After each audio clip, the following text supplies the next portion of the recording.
Hi guys, welcome back to my channel and to a brand new video. Today we're going to be doing my favourite books of 2023 and I am so excited.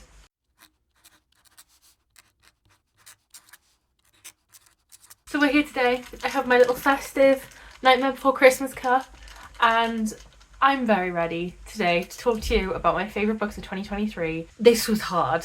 This was so hard. I have 10 books in this list and I have ranked them in order, but there were 5 honourable mentions I'm going to be telling you as well because it was just so hard to make this list. I feel like 2023 was one of my best reading years for quality. I feel like every year my goal is quality over quantity, and it is again a goal for next year. And I feel like every year I am making progress bit by bit, getting into that, because every year I learn more about myself and my tastes, which are ever changing, and discovering new genres that I never knew existed before booktube, and my 4 years on booktube in January, which is wild. So yeah, I'm actually really excited about today's video. It's also my first video in quite a while that I filmed, so I am a little rusty. Please forgive me, but I am excited to be sat here talking to you about books again today. Okay, I have no idea how long this one's going to be, but they are my favourite books, so we are going to be rambling for a little while. So grab yourself a beverage, maybe grab yourself two, and grab yourself a snack, and let's get into it. So first of all, I of course want to mention my honourable mentions. There are 5. They're just books that were so close to making it to my top 10, but didn't quite make it. There was like 30 on this list that I was thinking about, but these are my top 5 that didn't quite make it, and that is Hex, Magnolia Parks, Serpent and the Wings of Night, She and Her Cat, The Endless War, and Heartstopper 5. That is 6 books. Okay, 6 books. For honourable mentions. Apparently I can't count. What a good way to start the video. So those are my honourable mentions for books that I absolutely loved but didn't quite get into my top 10. Another thing I want to mention just before we dive into the top 10 is that some of these books I was even baffled by, and I feel like that this is a good representation of why a rating system of 0 to 5 stars does not work, because some of the books you're about to see I rated 5 stars and some of them I rated 4 stars. And some of the books that I rated 5 stars that are on these shelves and I love to pieces did not even qualify to get close to this list. So that was really shocking to me, and something that like maybe I need to have a think about more when I'm doing my rating system, or maybe I need to make it longer between finishing a book and rating it. I tend to just finish a book and know when I want to rate it, like I feel it in my soul. So maybe that's something that needs to change, because so many of these books were actually only 4 stars, and yet here they are on my favourite books amongst the 5 stars, which I find very, very interesting. So if you're wondering why you've seen me rate them 4 stars and then they're better than a 5-star book, that's why. It's all vibes on this channel. Let's jump straight into it with number 10. 10 is Lonely Castle in the Mirror by Mitsuki Sugimura. This was one that Lauren got me for my birthday last year, and she said it was one of her favourite books, I'm pretty sure, or she said she loved this one. She said it was a favourite. Lauren said it was a favourite of hers. I trust Lauren, and I knew that I was going to like this. We did a buddy read of it a couple of months ago. It wasn't really that long ago. I was baffled by how much I loved this. I think it's one I gave 4 or 4.5 stars to in the moment, because the book is slow.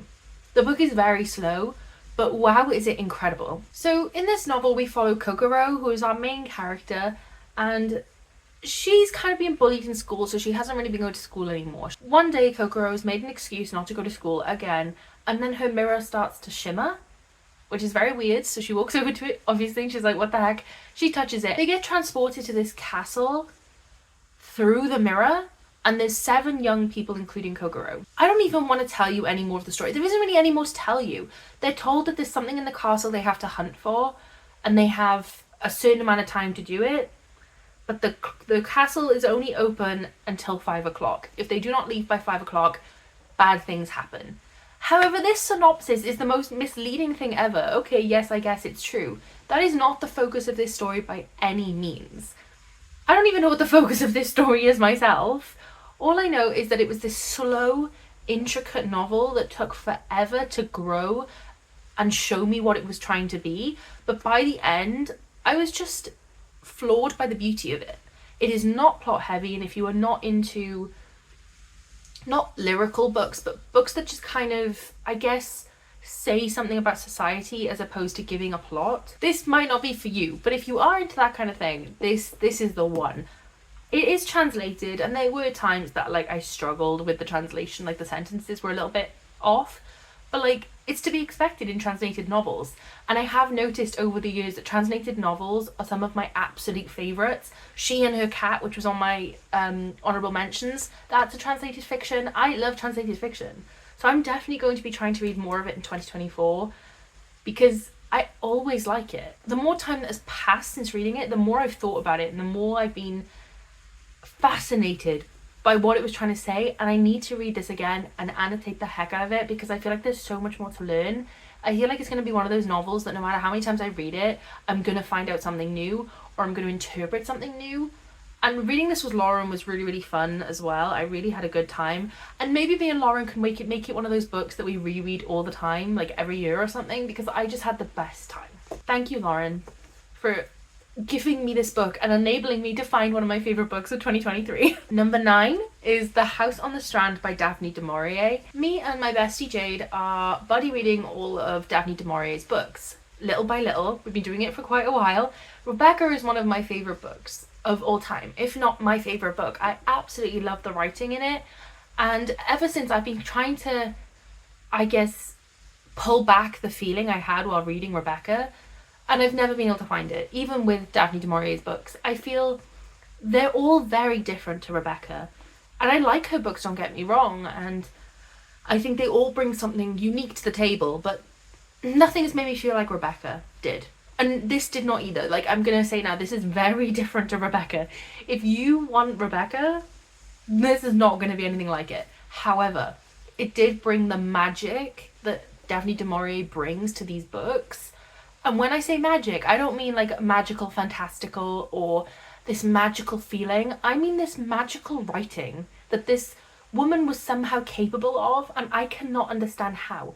I think she is the best writer I've ever experienced, even if I don't love the concepts she comes up with sometimes. And this was not an easy read. I almost DNF'd this at the beginning. I know Jade did DNF it and wants to go back to it, but this was wow. First of all, let me tell you what it's about. Our main character, Dick, is invited by his friend Professor Magnus to stay in his home for his family holiday to escape the troubles of life, and all he has to do in return is test Professor Magnus's new drug that he is developing because he's a scientist.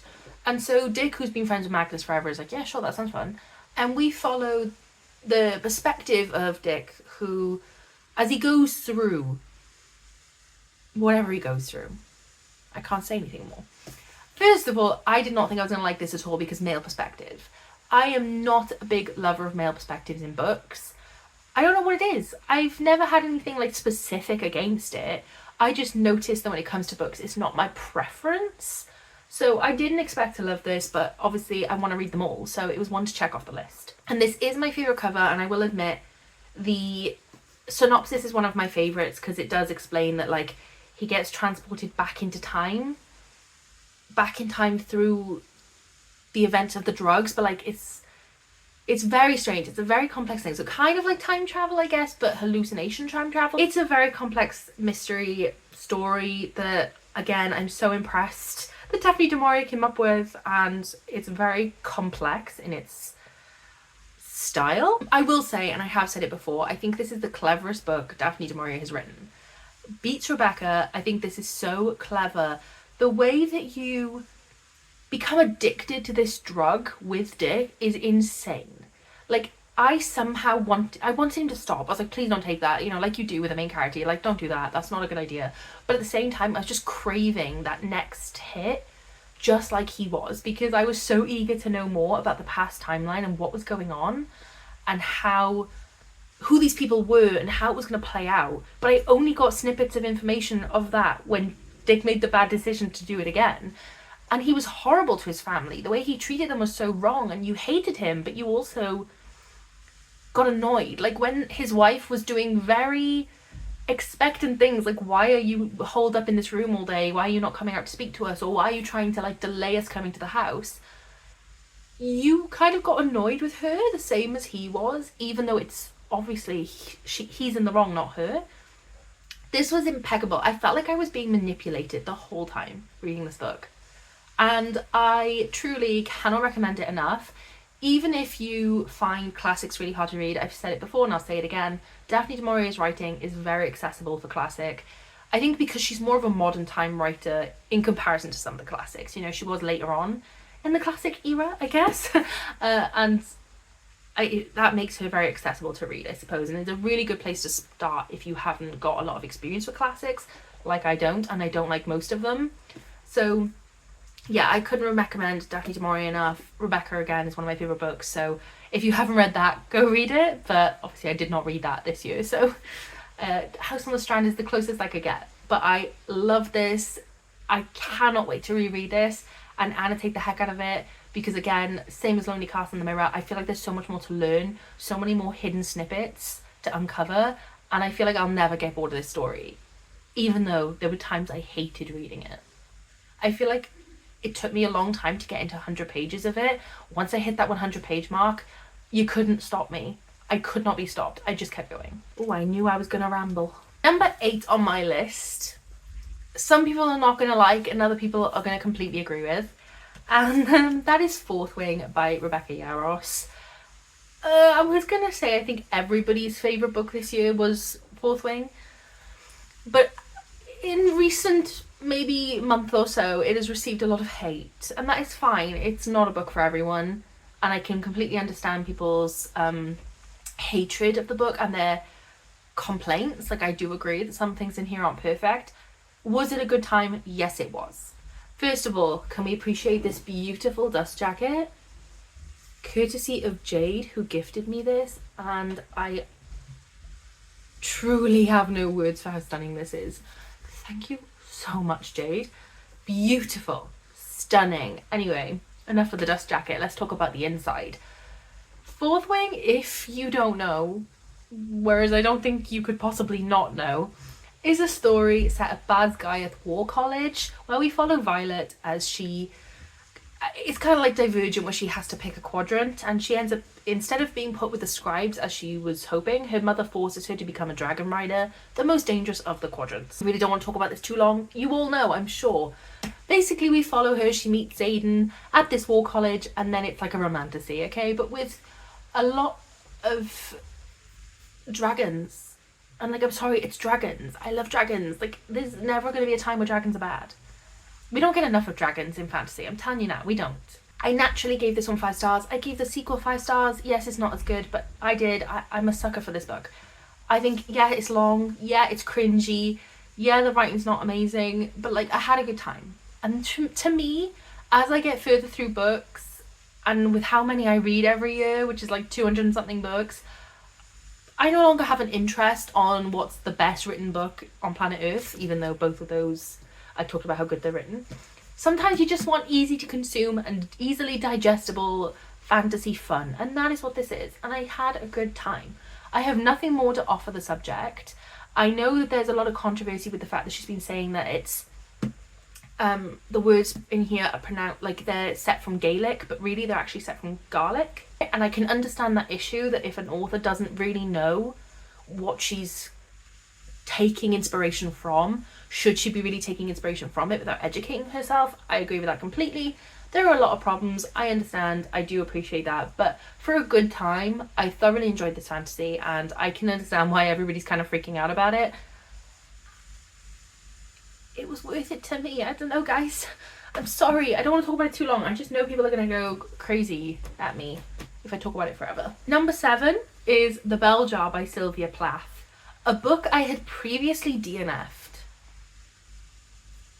Who'd have thought? I think it was 2020 when I DNF'd this, or 2021 maybe. I think it's 2021. I DNF'd this book. I got like 19 pages in and I was like, oh, horrific.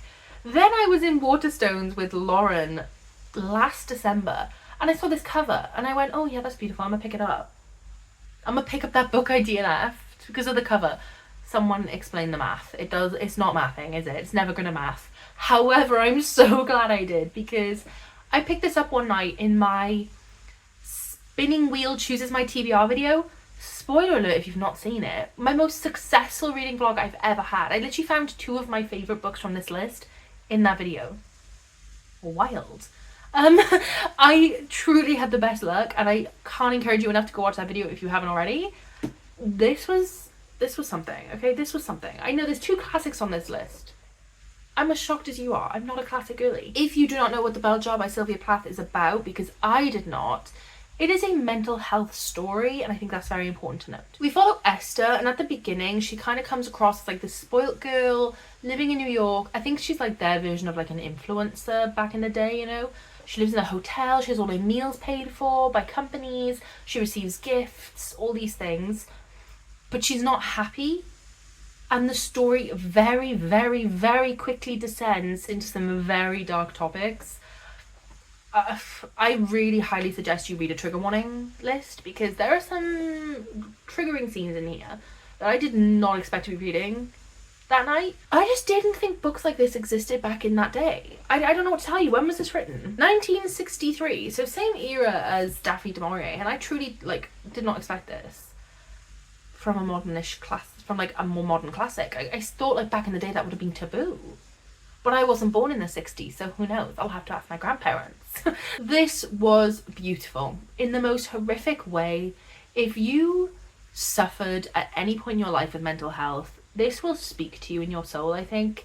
It makes you feel seen. It makes you understand, I think, where Esther is coming from. When all these things she does, if you've not suffered with mental health, I don't think you'll get it. I think you'll see it as a spoiled girl who is for some reason experiencing sad feelings and then doing very bad things to herself.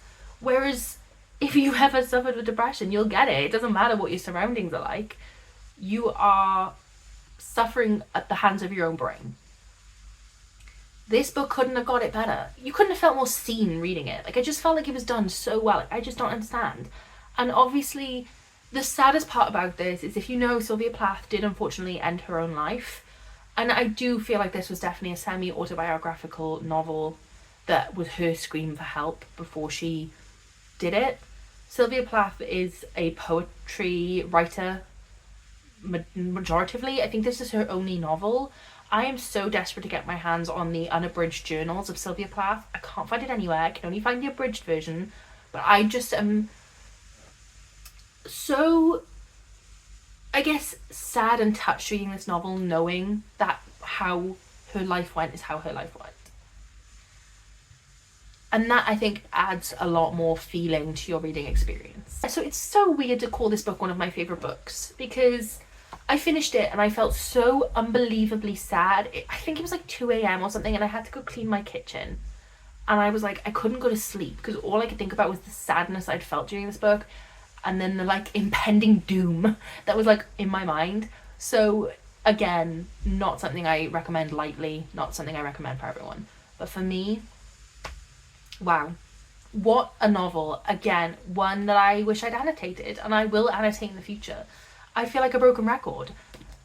But wow, amazing. Who would have thought I'd find 2 classic favourites this year? Number 6 is actually the only sequel on this list, and that is The Temple of Fortuna by Elodie Harper. I guess I love the whole series the same, but this is the book that I read this year. I think I read it about a month ago, to be fair. It is the final installment in the Wolf Den trilogy. It's a series that follows Amara in Pompeii in, what year? AD 79. That's a long time ago. Obviously Pompeii is a very interesting setting back then, and it's based around the brothels of Pompeii. Amara is unfortunately living in one of the brothels. She was sold there. She's had a bit of a hard life, and she only has a lot more tragedy to come in the books. The books are very sad. They're also kind of hopeful, but you do get a lot of sadness in these books. But I absolutely loved the way this trilogy was wrapped up. I was truly expecting at least one of these books to be a flop, because I rated the first one 5 stars, and then the second one was a 5 stars, and I was like, okay, well, something's gotta give. Nope. This is amazing. 5 stars again. Probably one of my favourite series I've ever read. I love this series. I'm going to try and stick to only talking about this book, but you all know it's the whole series. The friendships that are built and the betrayals kill you. How dare people betray me like this? And by me, I mean Amara. And therefore me. I trusted you. And the forbidden love, and the way that we had to watch people pining for each other, and the heartbreak that everybody goes through, and And the end, it's so perfect. Like, the way it was done, amazing, incredible. The end epilogue, I don't know. I hope we have a spin-off. Like, we better have a spin-off series. Elodie. I'm gonna go to some meet and greet and tell her, like, Stephen King misery situation if I don't get a sequel. I'm kidding. Kidding. I'm totally kidding. If you've not picked up the Wolf Den series yet, what are you doing? Pick them up. Even if you're not into historical fiction, neither am I. I actually really dislike historical fiction. Not this one. This is amazing. The whole series, amazing. I feel like everybody picks up the first book. Like, I hear a lot of people hauling the first book. I never hear anyone talking about it. I never hear anyone saying that they've read it. I never ever hear anyone talking about the sequels, ever. So I don't know what's going on. I'm just going to assume you all have very poor taste. Kidding. We are halfway through the list, and at number 5, we have Part of Your World by Abby Jimenez. I think I have to say this is probably my favourite romance book ever. Like, romance, like blank romance, not romanticy, not dark romance, just plain romance. This is my favourite romance ever. I love this story. I loved it. I don't even know what it was about it that made me, like, love it so much. I was just so into it. I think it could be the fact it's small town. We follow Alexis, who is a doctor in the city, and then one day she's driving through this, like, woodland small town, kind of giving creepy vibes. She gets a flat tire, and this guy Daniel drives past her on the road, fixes her tire, and then leaves. And then a little while down the road, she pulls into a diner, and he's there. Then he has a bet with his friends that, like, he can take her home. He tells her they have a bet of who can take you home. And she goes, well, do you want to win? And they go home. Have a one-night stand. Things get steamy. And they're never going to see each other again. Of course. Except you don't get a 300-page book by never seeing each other again. So we then see Alexis kind of fighting this internal battle not to see him again. Because number one, he lives really far away. It's like a 4-hour drive. Second of all, he's not her kind of dude. Like, she's just suffered with a breakup with a really toxic guy who also, like, works in her workplace. And she also still lives with him. Meanwhile, Daniel, the little small town guy, runs a little Airbnb. He's a little carpenter doing woodworking on the side. Daniel is a cinnamon roll, if there ever was one, but he's like a big, butch, muscly, hairy cinnamon roll. Exactly what you want, a hairy cinnamon roll. I loved this book. It just had good vibes. I really think it's the town. I'm really concerned the next book, Yours Truly, which follows Alexis's friend. I don't think it's going to be set in a small town. It's going to be set in a city. I don't want it. I haven't read it because it's not going to be as good because I don't get the small town, which is what I need. It's what I want. So, yeah. Don't know why I'm complaining when I haven't even read it yet. It might be amazing. I don't know. But this one was so good, and I can't encourage you to pick it up enough if you haven't already. I absolutely loved it, and I think it's amazing. That's all I can say. The 4th book on this list, I don't actually own. I will soon. I will buy it, I promise, because I need them on my shelves. But it's actually not even one book. It is a series, but the reason for that is because I read books 1 to 3 in one night when I was supposed to be sleeping. I just kept pressing them on Kindle Unlimited and just kept reading. So I don't remember which book is which. They're just one book to me. So I'm sorry for that. But that is the Find Me series, or the Whitsack series, starting with Find Me. I was so excited for the 4th book to release. I think I've told you this before, but I was sat in bed binging them. Like, it was literally like 4 a.m. and I was like, I need to go to sleep. Like, I was just having a little book to read before bed, and then it was 4 a.m. and I was 3 books deep. I finished the 3rd book, cliffhanger, but it's okay because I'm gonna read the next one at 4 a.m. until I click the next one and it says pre-order. The fear of God instilled in me. I was like, you what? You what? I had to wait until I think it was August 31st to read that book. I did read it on August 31st. I was very excited about reading that 4th book, and I was so nervous about being let down. I thought it was going to be like one of those situations where it was only good because I was, like, trapped in a room in the dark binging a series. Like, maybe it wasn't that good on reflection. The 4th book hit. The 4th book was also a 5 stars. Every book in the series was a 5 stars for me. I'm going to talk about the whole series as if it's one book. As I said, I can't differentiate. I don't remember. So this series follows Silo, who has experienced some trauma. Her whole family and her twin is murdered by her stalker. Yeah, you can see where we're going with the series. It's not a fluffy romance. So she is now like undercover, whole new identity, in the middle of buttfuck nowhere. She's like picked a random town, she's bought a house there, and she is now trying to start her life all over again, while the stalker that killed her whole family and her twin is still trying to find her. He has not been captured, despite the attempts of the police and her uncle. So she's obviously living in fear. But while we live in fear and we see flashbacks to the murder of her whole family, very dark, she meets the neighbours. The neighbours. This is a reverse harem story, and there's 4 brothers who... I just love them. You know, I love this book when I remember the names of all of the boys called Creed, Knox and Keelan. That never happens to me. That never happens to me. And they all had like such distinct personalities. Even Colt and Creed, who are like twins, they have such distinct personalities. You know and love them all. Keelan is my dude. Keelan is mine. I love him with my whole being. He is my book boyfriend. You just see throughout the books their relationship develop. It's a cute romance. It is not a dark romance in regards to their romance. Like, there is nothing dark in it. It's a really nice romance. The boys are really nice. Knox is like not happy. He's like, why is everybody dating this girl? Why are all my brothers dating the same girl? This is weird. I don't want it. And if you break their hearts, we're all gonna be falling out. And then he eventually warms up. You know how it goes. You know, it goes. It's a reverse harem story. But I absolutely love this story. These are my favourite guys. I love that we had a really sweet romance, but also had this really dark stalker killing, murder flashbacks, kind of horrific book all in one. Oh my god, I love this series so much. The more I talk about it, the more I realise how much I love it. I need physical copies now. I need to reread this now. Why am I not rereading this? Why am I filming? I'm gonna go read. Bye.